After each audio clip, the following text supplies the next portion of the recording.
to grow. And it's obviously the people that have made that happen, the people that have been around it, from administration to coaches to players. And I think that is a cool legacy, because that was kind of one of those ones that we knew about the '63 team, so the messages always carry forward. So to be able to go there and do that and be able to see it where it is now and get another opportunity this year is pretty cool. What do you tell your players, the guys, about your experience? Do they ask? Do they seek?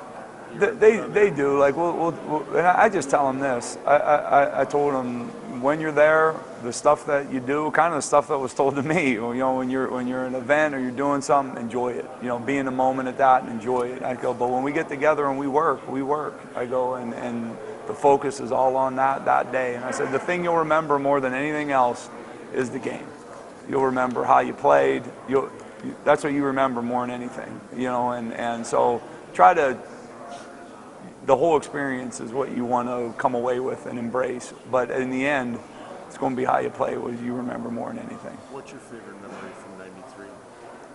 Is there one that, the obvious winning, but is there one that where maybe it still, after all these years, still strikes you as amazing or cool or? You know, it probably was the one you see all the time. You know, Bev scrambles out of the pocket and heads down the left sideline, and we're all freaking chasing him down there. And I remember that, and I remember the defense making some big stops at the end and being able to do nothing but give them energy and scream, and you know, and that's what you felt both sides of the ball. You know, that team was all in for each other, and that's what this group's like. So that's pretty cool. Joe, what are the biggest strides that Jack Coan has made as a quarterback this season? You know what, Jack's had you'd say he's had a complete season. You know, like he's battled through things. He's battled through injuries. He's had games where everyone loved him. He's had games where, you know, he wished he'd have done better.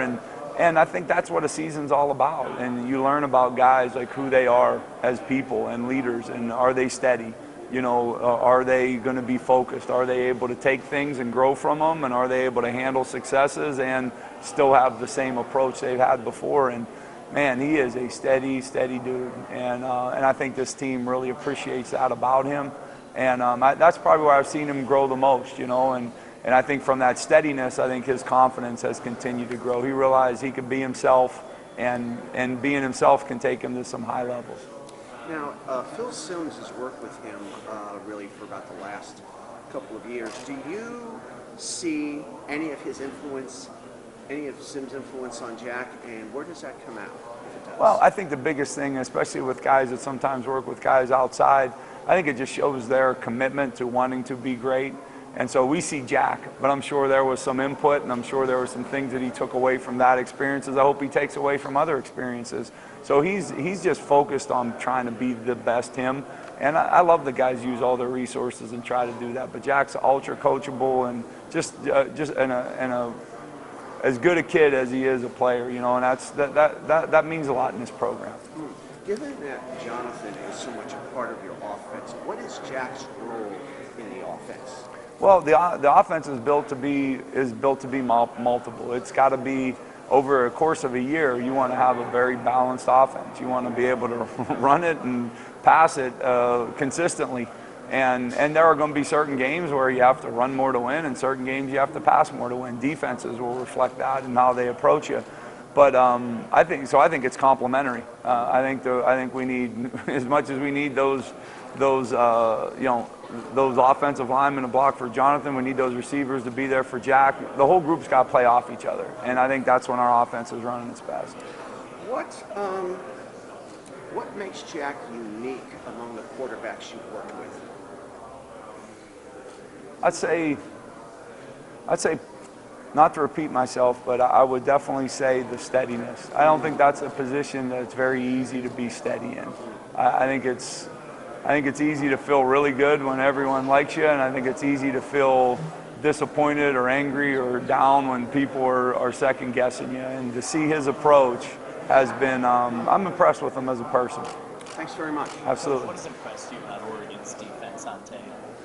Personnel first. They got great athletes. They got size. I think they do an outstanding job of getting off blocks and tackling in space, which probably reflects why they're so good and the numbers are so good behind them. I'm also impressed by how multiple they can be.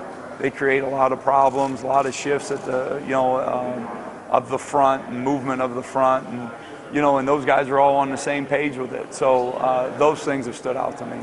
Faced anybody who has quite as much variety, because you mentioned, I mean, everybody has some kind of rabbits package or third down situation, but Andy employs a lot of different stuff there. So if you face anybody who's that multiple, I don't know. I don't know that we have different types of things.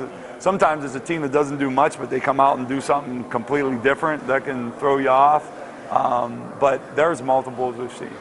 how much stress does that actually put on your center, who's obviously the best in the country, but it's more than you've seen, so just how much more stress does that put on him to make those reads? I think the goal of it, imagine, is to stress everyone, and that's what it does, because it's not only his communication, but it's guys around.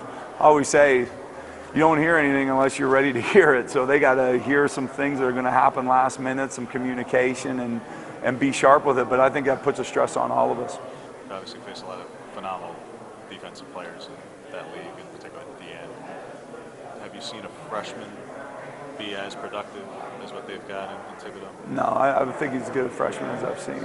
Yeah, I mean, he's explosive, and he's kept improving as the year's gone on. Like, he's real deal. As an offensive coordinator looking at that, because guys talk about how the lines are always developmental, and the further you are away from the ball, the earlier you play. How unique is that to see it from a freshman, where on your side it would be like a freshman starting at left tackle? Yeah. To have a freshman starting at that spot. I think it is. I think they've done a good job of kind of working him in some spots early in the year, and then you see him kind of find his home as about mid-season, and you see him blossom here at the end. And I think they've done a good job of kind of bringing him through it and bringing him along to get him to this point, and then giving him opportunities for his natural ability to just go cut it loose and play. So that, I think they are helping him along the way, and I think he's rewarding them for it. How do you end up getting a quarterback from Sayville to Sayville. make the